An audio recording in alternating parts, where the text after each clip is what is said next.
In many ways, I wish I was a sports medicine doc because your guys' exams are so much better than mine. But one of the things I just wanted to go over with you guys is sort of some of the stuff I do as a rheumatologist with people looking for signs of inflammatory arthritis. And so always where I start is the hands. And so I think probably most of you guys are familiar with this, but here's the way I do it. Okay, you guys see up there? Okay, good. All right, maybe we can zoom even more into the hands. So when I look at the hands, and let's turn you a little bit like that. Yeah, get the light on there. Okay, so I'm always starting in the DIPs, and of course I'm looking for Heberden's nodes. So, and you know, that can be telling, because if people have pretty good sized Heberden's nodes I can palpate, sort of right away sort of has me thinking about, am I being faked out? So right away, I'm just pressing on the DIPs, more just to feel if I can feel any signs of Heberden's nodes. I'm not so much asking people about pain there, but just getting a sense of the feel for it. As always with physical exam, the more you do it, the more comfortable you get with it, the more sense you have, ooh, that's normal, or that's not normal. Okay, so then moving on to the PIPs. So of course, the PIPs are tricky because they can show up in osteoarthritis as well as rheumatoid arthritis, and it's easy to fake you out. So I just saw someone yesterday who has really bad osteoarthritis as well as rheumatoid arthritis, and she has these big, bulky PIP joints. And you guys have probably seen that, right? And it can be hard to say, oh man, is that rheumatoid or is that osteo? And the key thing there is not what they look like. It's always about what they feel. And so what I'm doing is I'm getting in there, so I do it with my thumbs. Some rheumatologists insist on doing it with their pointer fingers. And really what I'm trying to do is just, with a slight bend, really trying to get in there at the joint line. I'm just trying to feel that joint. And it's subtle, but it's there. And what I'm trying to feel for there is whether there's big bony proliferative osteophytes coming off the edges of the joint, in which case that should be pretty firm, or am I feeling for a lot of kind of squishiness in there? And the squishiness would be the synovial proliferation from rheumatoid arthritis. And so as I'm pressing in there, I'm really getting in there and seeing if I can feel that squishiness. Now, sometimes it's pretty hard to tell, in which case I'll just move over to the neighbor, because not every joint is affected in rheumatoid arthritis. And so sometimes, like a patient I saw yesterday with the fellow thought, man, the exam's totally normal. But when we really start to get in there and sort of compare this one to that one, it's sort of like, oh, that one doesn't feel quite the same. So that's what I'm kind of really doing, is trying to get in there and feel for any signs of synovial proliferation. Similarly, I'm going to do that on the MCP joints. The second MCP joint is the most commonly affected joint, but there's, of course, all those different ligamentous structures that are pretty thick along the lateral part of the MCP there. So that can make it a little bit tricky. So palpating the second MCP is an easy fake out. So I tend to really focus more on the third MCP when I'm trying to feel for synovitis in the MCP joints. For whatever reason, the fourth tends to be left alone by rheumatoid arthritis. I don't get that, but the fifth can often be involved as well. Moving on, I often will spend a lot of time on the wrists. So of course, a lot of patients with osteoarthritis will complain that they have wrist pain. But when you really get at it, you say, show me, where's that wrist pain? And people will point more to the base of the thumb, right? Because that's the most common place in osteoarthritis is going to get you, is at that CMC, the carpal metacarpal joint at the base of the thumb. If you ask them, how's the other side of the wrist, people are like, that's fine. And that was the case of a woman I saw yesterday. Now that's different than rheumatoid arthritis and other forms of inflammatory arthritis, like CPBD and lupus, et cetera, where that's going to get the entire wrist because the wrist is just covered in synovium, and a place where it really likes it is over the ulnar styloid and the end of the ulna. So people often will get a lot of inflammation along there, so if you're pressing along the end of the ulna, you'll feel a lot more inflammation and people have a lot more discomfort. So that's my hand exam. I'll do a little bit of range of motion testing. Someone's had it for a long time. I'll try to gauge how much extension and flexion they have, because long-standing rheumatoid arthritis will really cut that down. Of course, osteoarthritis shouldn't affect the wrist range of motion at all. A couple other things about my exam. I spend some time in the elbows. So of course, the elbows will occasionally show up in inflammatory arthritis. Let me shift. So there you go. Okay. So the key places where I'm looking for inflammation in the elbow is the elbow joint itself, and I'm looking between the olecranon and the lateral epicondyle. And so right in between there, that's where a lot of the swelling's going to show up. So I'm pressing along in there.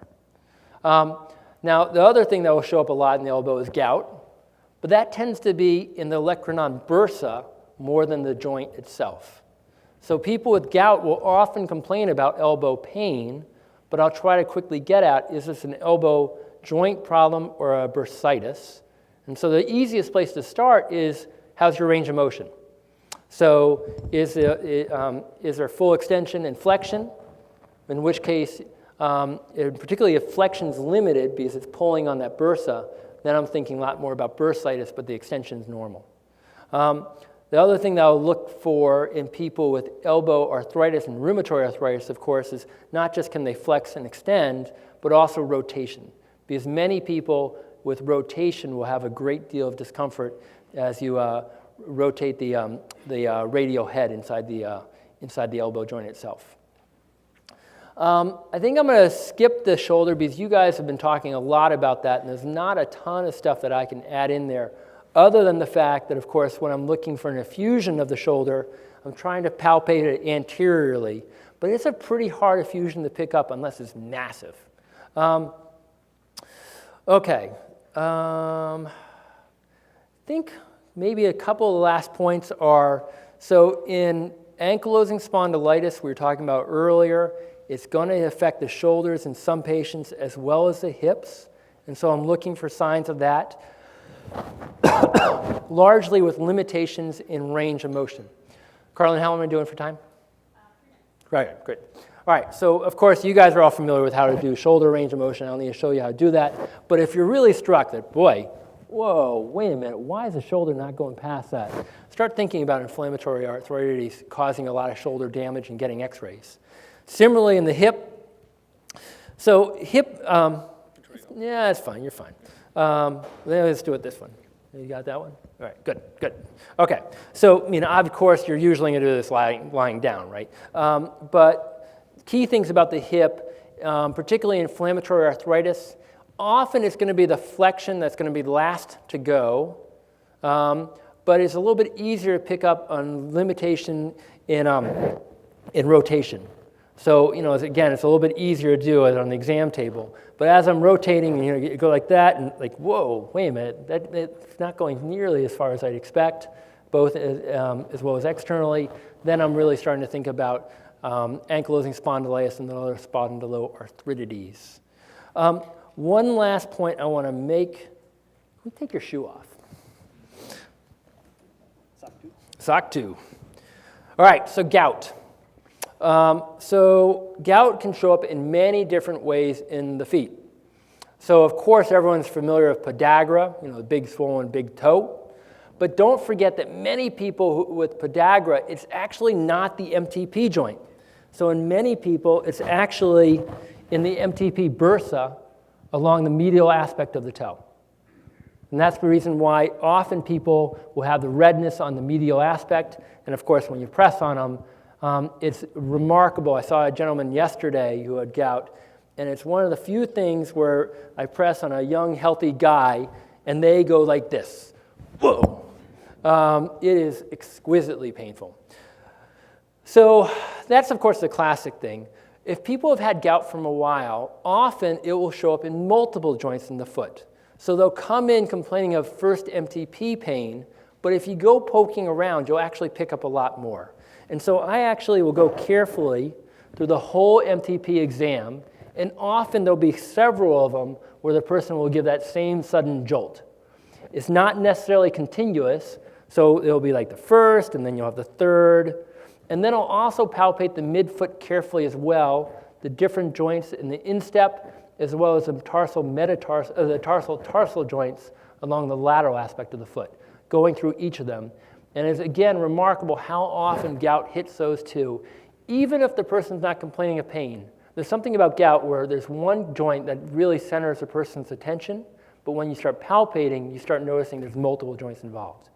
And that makes you feel much better that it's not something as mundane as osteoarthritis of the first MTP joint or sesamoiditis or something like that. Often the ankle will be involved as well, either the subtalar joint or the talotibial joint. Occasionally people even get tophi on the base of the Achilles. And so I'm often palpating the base of the Achilles. Similarly, I'm palpating the base of the Achilles looking for enthesitis in people where I'm concerned about spondyloarthritis. So don't forget, I think everyone knows how to diagnose a Achilles strain, but of course that's going to be much more closer to the muscle body at the top of the Achilles, whereas enthesitis is going to capture people right at the base of the Achilles where it inserts into the calcaneus. So I'm pressing real hard at the base of the Achilles as it dives in. That's pretty hard? Yeah. So I'm pressing pretty good.